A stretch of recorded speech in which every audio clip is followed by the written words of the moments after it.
Now that I've explained to you what we need to do, let's take a look at some video, and I've put it into slow motion so we can have a little more focus on exactly what you need to do.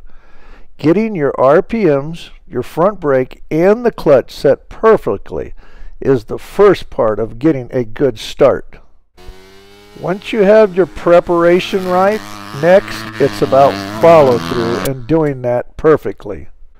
Okay, so let's take another look at Cooper doing a start.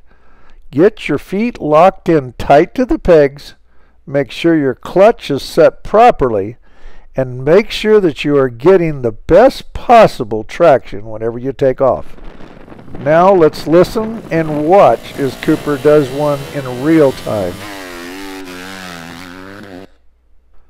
One of the biggest differences between doing an outdoor and a supercross is the length of the start and also how much the track is plowed.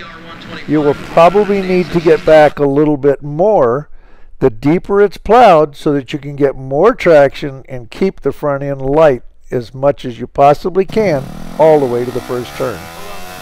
It's important that you do a lot of starts on different terrains so you learn to keep the RPMs right and you don't bog.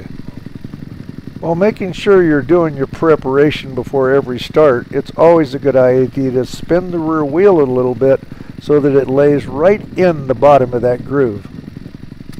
Once you have done your preparation, focus on the gate and be sure to execute everything perfectly on every start that you do. Perfection is very important.